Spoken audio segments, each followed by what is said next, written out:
Assalamu alaykum qarindoshlar, qanday ahvolinglar? Men Amerikadan doktor Mehmet emin. Men bugun mushu vitamin D to'g'risida qisqacha bir leksiya so'zlab o'tmoqchi. Minglarning diqqat berishini umid qilaman. Vitamin D bo'lsa, ham quyosh nuriga qoqilinish orqali badan ichida ishlab chiqariladigan, ham badan yemaklik orqali erishadigan bir xil vitamin bo'lib, vitamin D uchayda kalsiyning sümürülüşünü ilgiri sürüp, qon aylanışdagi kalsiy va fosfat qo'yiqliqini normal dairada saqlab, sumakning normal minerallashishini ilgiri surdi va qondagi qand yetishmaslikning oldini oladi. Vitamin D sumakning o'sishi va sumak zishliqining sağlam saqlanishda nihoyatda muhim rol o'ynaydi. Odam badani kunda 400 xalqaro birlikdan 800 xalqaro birlikcha vitamin D'ga ehtiyojliq. Bu odatda bizningki shu kunlik badanimiz ehtiyojliq bo'lgan vitamin D bo'lib, bu odatda nihoyatda oz miqdorni ko'zda tutadi. Ya'ni bizda mundaqcha aytgan vaqtida biz tomoq tanlamasak yoki normal quyoshga qoqilinib tursak, bizda vitamin D kamligi osonlikcha kelib chiqmaydi. Vitamin D'ning badandagi xizmati va roli, ya'ni vitamin D'ningki badanda o'taydigan xizmatlari va uningki sog'lomligimizdagi rollari qandoq degan vaqtida, birinchisi vitamin D kalsiy va fosforning uchaydagi so'mirilishini tangshaydi. Ikkinchisi, vitamin D sumak va tishning normal o'sishi va taraqqiy qilishini kapolati. Ya'ni vitamin D kam bo'lgan vaqtida sumak va tishimiz normal o'smaydi yoki taraqqiy qilmaydi. Ya'ni bu vitamin D sumak va tishninki normal o'sishi va taraqqiy qilishining kapolati. Uchinchisi, vitamin D badanning immunit kuchini yaxshilab, badanning kasalliklarga qarshi turish iqtidorini oshirishda intayin muhim rol o'ynaydi. To'rtinchisi, vitamin D ro'yi tushkunlikning oldini olishda muhim rol o'ynaydi. Beshinchisi, vitamin D ba'zi rak kasalliklarining oldini olishda belgilik rol o'ynashi mumkin. Oltinchisi, vitamin D yuqori qon besimini davolashda belgilik yordam bo'lishi mumkin. Yettinchisi, vitamin D muskullarni kuchlantirishi mumkin.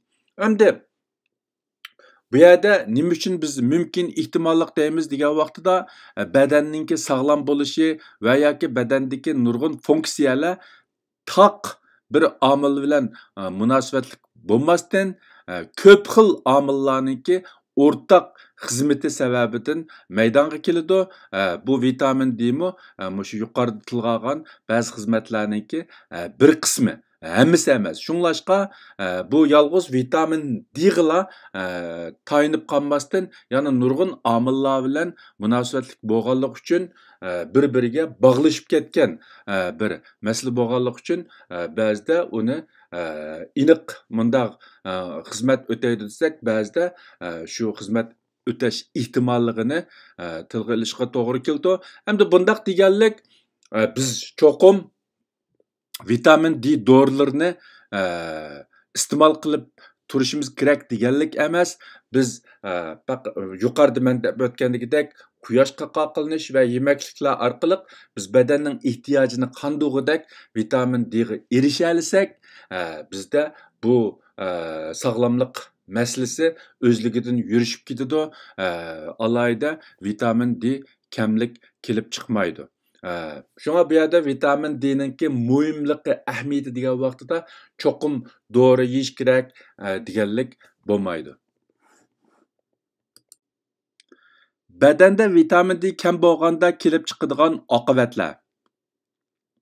Birinchisi, sumak va tish shalong bo'lish, oson sunib ketish, bolalarning so'ngki sog'lom taraqqiy qilmaslik. tishi vaqtida chiqmaslik yoki kechikib ketish.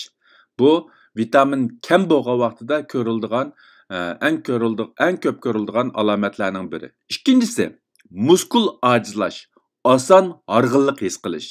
Uchinchisi, badanning immunit kuchi tövallab ketish, ba'zi kasalliklarga oson giribdor bo'lish. To'rtinchisi, sumak, muskul va bel og'rish. Beshinchisi, kayfiyat töven bo'lish, oson tushkunlashish. Oltinchisi, jarohat oson asliga kelmaslik yoki saqish, kechib ketish. Yani qo'limizni pichoq kesib o'tgan vaqtida yoki badanlarimizni bir yerga urib olgan vaqtida bu jarohat vaqtida saqaymaslik yoki saqish kechib ketish ahvollari bo'ladi degan. Yettinchisi, choch tushish, teri qo'pol bo'lish. Ya'ni choch tushishi bilan teri qo'pollashib ketish teng ko'rilgan vaqtida balkim vitamin D kam bo'lish ehtimoli bor degan gap. Bular shu vitamin badanda vitamin D kam bo'lgan vaqtida ko'riladigan alomatlar bo'lib, bundaq alomatlar ko'rilgan vaqtida biz eng yaxshisi vitamin D'ni tekshirib baksak bo'ladi yoki bo'lmasa shu vitamin D kamlikini paydo qiladigan ba'zi omillar mavjudmi? Yana biz yetarlik quyoshga qoqlanmadikmi? Anandan keyin yemaklik yegan vaqtida tanlab yeb ba'zi yemekliklarni yemaydigan ish bo'ldimi? Yani badanda yemeklikning tangpungligi buzilish tufaylidan biz shu tarkibida vitamin D bol bo'lgan yemekliklarni iste'mol qilmadikmi va shu sababdan vitamin D kam bo'ldimi degandek masalalarni o'ylashsak, agarda shunda ahvollar bo'lsa, shuni o'zgartsak, bu vitamin D'ninki kamlik masalasini hal qilish unchalik qiyin emas.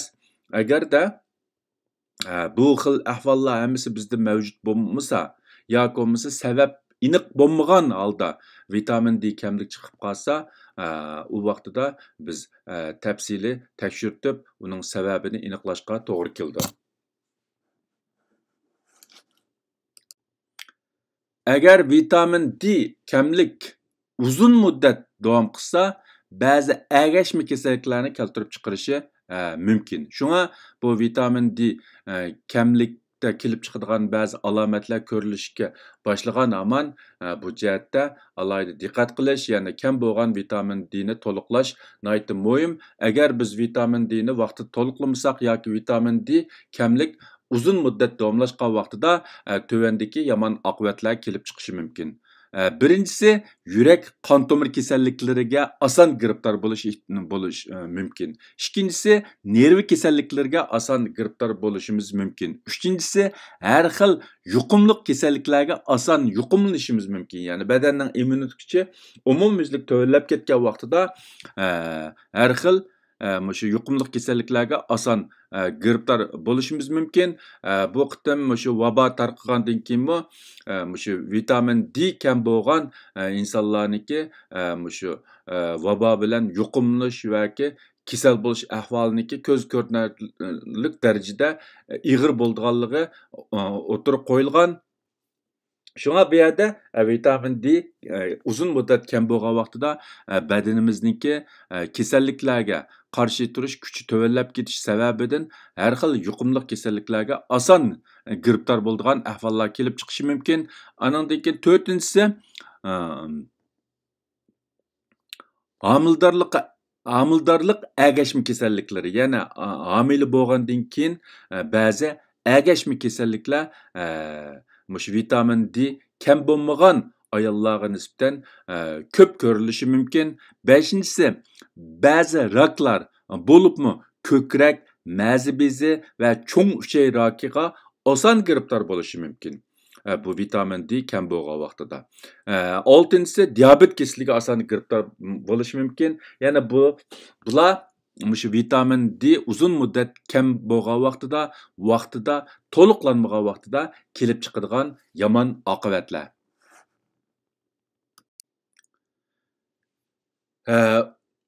Undaqda bu biz vitamin D ni to'liqlash uchun nimalarga diqqat qilishimiz kerak yoki qandaq yemekliklarni iste'mol qilishimiz kerak degan vaqtida bu rasmda ko'rsatilganlar vitaminninki asosli manbasi bo'lib biz quyosh bilan normal uchrashsak yoki kunda yetarli sut ichsak anandan keyin boshqa shu ko'ktatlar anandan keyin beliq deymiz tuxum yoki shu süt mahsulotlari qatiq süt mahsulotlarida shu yetarlik miqdorda vitamin D bo'lib biz agarda kundalik turmushimizda bu yemekliklarni normal iste'mol qilsak quyoshga yetarlik qoqlansak bizda odatda vitamin D kam bo'ladigan ahvol ko'rilmaydi.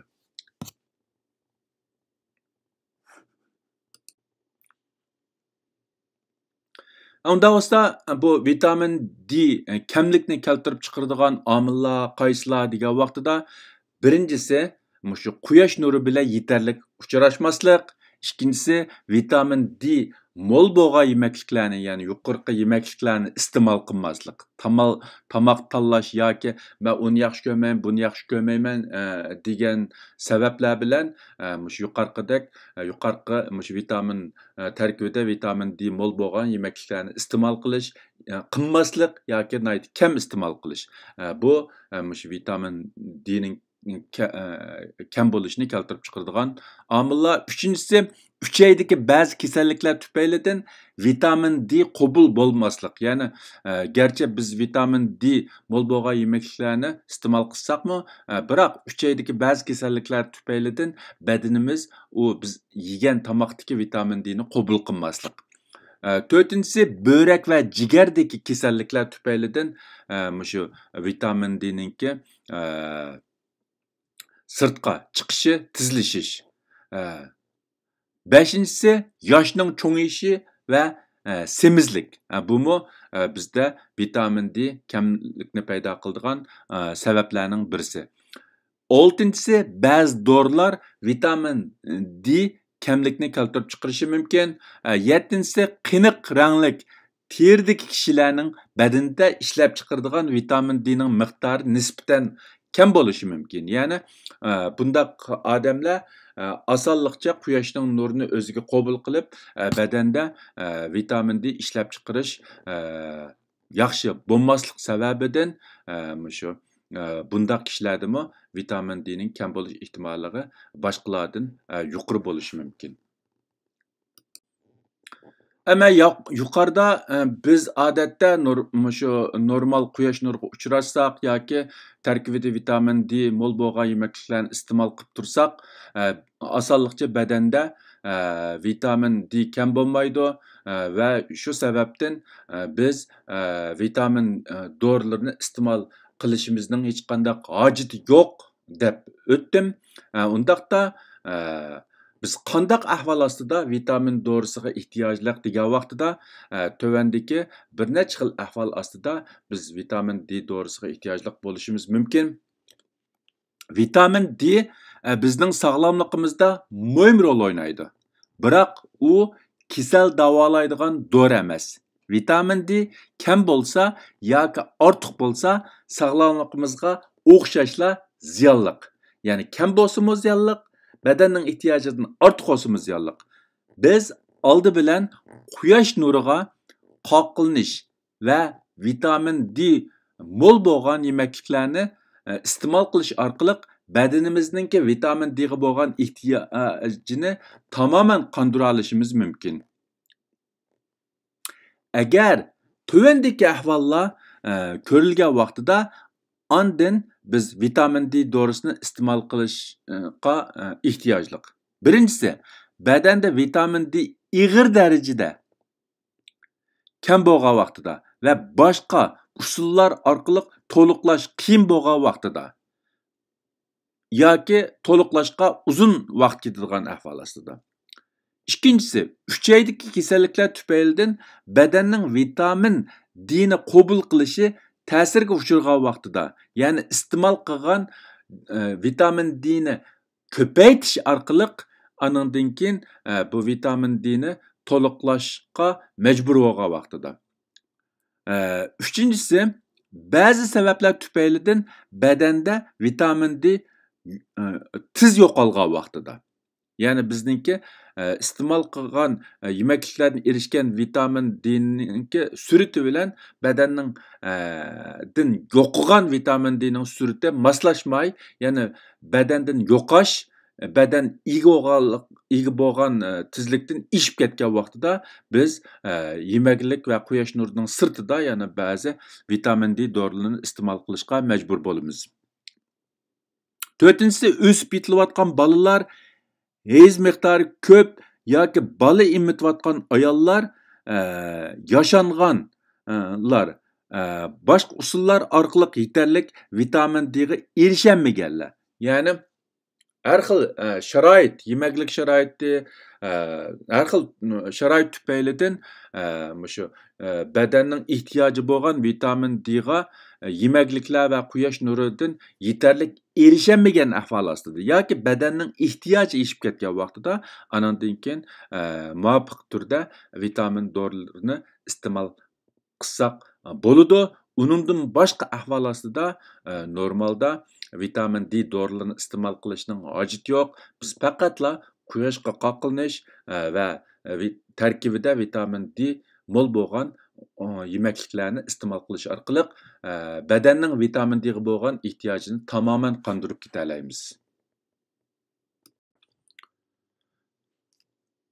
Vitamin D dorisining aks ta'siri. Ya'ni biz shu vitamin badanimizning vitamin D'ga bo'lgan ehtiyojini sog'lom usullar bilan qabul qilishninki to'liqlashning o'rniga biz qarg'ularcha vitamin D'ni ko'plab vitamin D dorisini ko'plab iste'mol qilgan vaqtida badanimizda shu vitamin D bilan zararlanish ahvoli kelib chiqishi mumkin. Yana mundaq aytgan vaqtida bizningki dori orqali iste'mol qilgan badan ehtiyojidan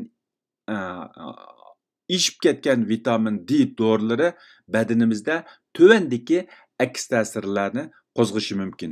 Birinchisi, qandagi kalsiy miqdorini yuqori ko'tarib o'tishi mumkin. Ikkinchisi, hazm qilishni qalaymqonlashtirib, oshqozon og'rish, qusish, ko'ngli aynishni keltirib chiqarishi mumkin.